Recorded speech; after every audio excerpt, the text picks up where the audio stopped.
filming with the guys today too? I think kind of double down on what we're doing, and then get ahead of any adjustments they might make. So but more just keep our identity, keep what we're doing, and then maybe looking forward to some adjustments. What did you make of Sam's defense? I don't think you're scored. So what Sam's been doing all year, he's a plus defender for us, and he's got everything, toughness, and he's really good with knowing personnel, which is big against the Heat. And he's always on point, super disciplined, way underrated defender, and that's not just last game, that's been the whole year. I know teams try to bring him into the action, but we actually prefer when they do that. What did you think of Evan's offensive aggression level on Sunday? Offensive what? Aggression level?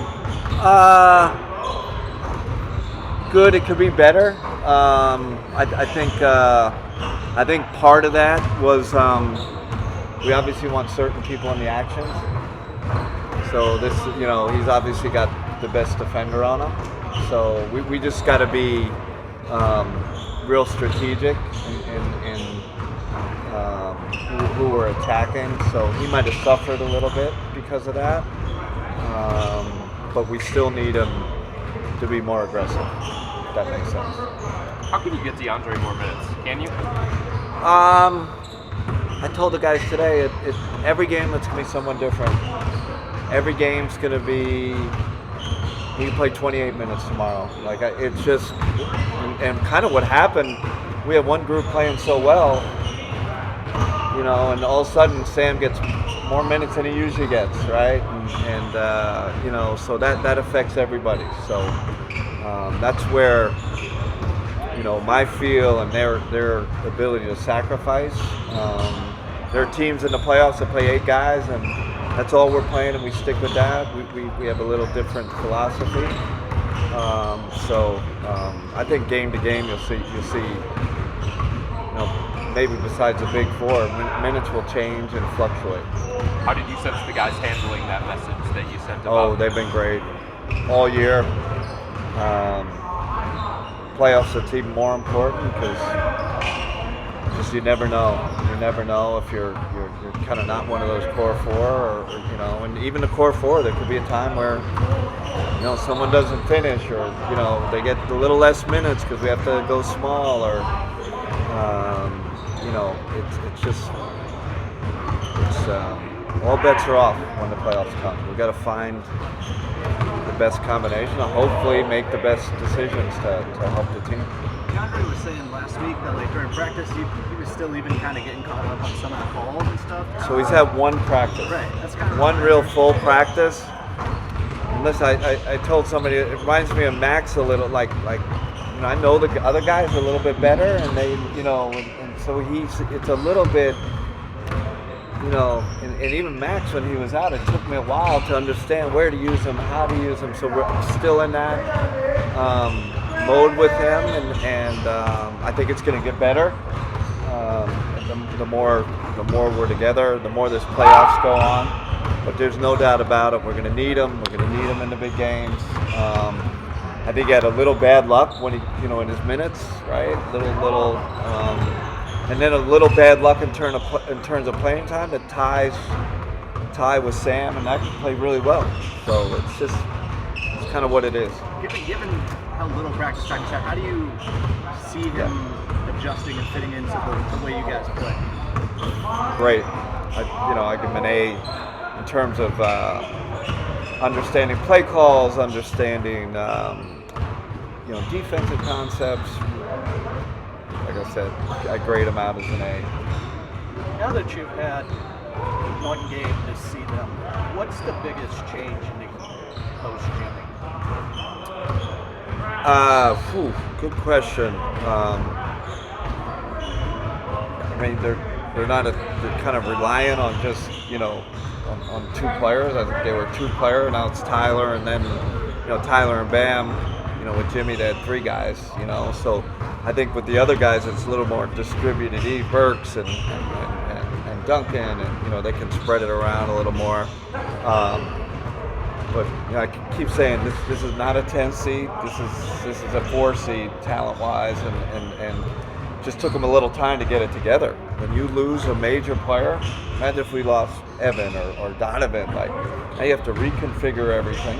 You have no practice time, so they figured it out.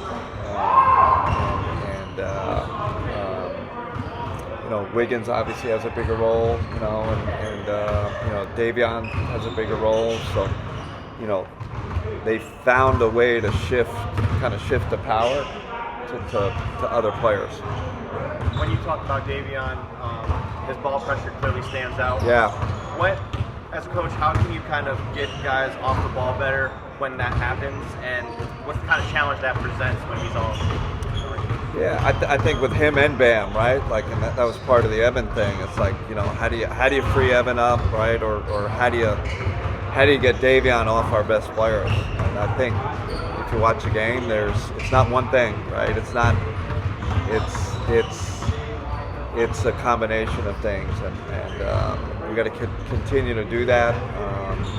I think you got to know who to attack and then who to kind of avoid. It goes both ways, and he's definitely in that category. In this series, how important is it for you guys to extend your ball pressure a little bit up closer to half court? Yeah, I mean, again, we have depth, and that's part of our philosophy. So you saw it in game one. I think we got to pick up full court when we can, pressure them high, move them out of their comfort zone, it's an important part of the game plan. Kenny, how would you assess your guys' effectiveness on offense, attacking zone defenses throughout the course of the year, and what did you make of how you did it in game one? Okay. I mean, we're okay. I know the numbers were really good. Listen, the good thing we got good decision makers, high IQ guys, and we can shoot. So when you have those three things, you have a bigger chance of success against the zone. And we had some time to prepare for it, and we'll be ready for it. Expect them to play, like they always do, play a decent amount of zone. On the theme of trios, we talked about them individually, Ty, DG, and Don the other night, but collectively going out and getting 85 points, something like 10 assists, and only 4 turnovers between the three of them. When they're doing that, and you have multiple ball handlers to be able to attack, just what kind of luxury is that? Obviously, it's hard to do that all on the same night. It's huge, and you make a great point. We had 7 turnovers for the game, and that helped us win the possession game. +9 in the possession game, while we lost the defensive boards. So we took care of it, and we offensive rebounded. So it's a huge part of it. Since last 11 games are top 5 in turning teams over. So we emphasize it, but obviously having more ball handlers on the court really helps with that. But listen, we expect them to make adjustments, right? They're probably not going to let those 3 guys, have those kind of games again. So that was my kind of where I started with this. We got to kind of spread the wealth, and be able to adjust if they start, to take those guys out. Kenny, you mentioned adjustments. Is that something that's strictly based off game one, or do you actually kind of look at Eric's history and say he's done this in the past? Yeah, I mean, that's part of it. There's only so deep you can go, right? And obviously it helps. I have experience coaching against them. We have some coaches that have gone against them a lot, and we kind of know. But to me, really, the big thing is like, can you get ahead of the adjustments? Okay, will they change the matchups right off the bat? You can start talking about that. Will they change their pick and roll coverage? Will they play more zone? Right, like all those things you got to get ahead of. But you have to know the history of the coach a little bit, but you can't go back, can't dive too deep into that. If that makes sense. Sixth Man of the Year is being announced tonight. Ty's one of the finalists. He may not win, but I mean, given everything that he's gone through throughout the course of his career, like, what are the emotions that you're feeling knowing that he's in the running for that? At the very Yeah, end? just to be nominated is phenomenal. When you're in top 3 for anything, right? Whatever it is. I don't know who said this, but I love that idea of should sixth man be someone, undrafted guy, or maybe not, like maybe one of these guys that have kind of not in the projected star, guys. I just think that I think he's earned it. If you look at when he comes in all year, him coming into the game has kind of like changed our trajectory, and then manifested itself in our last game.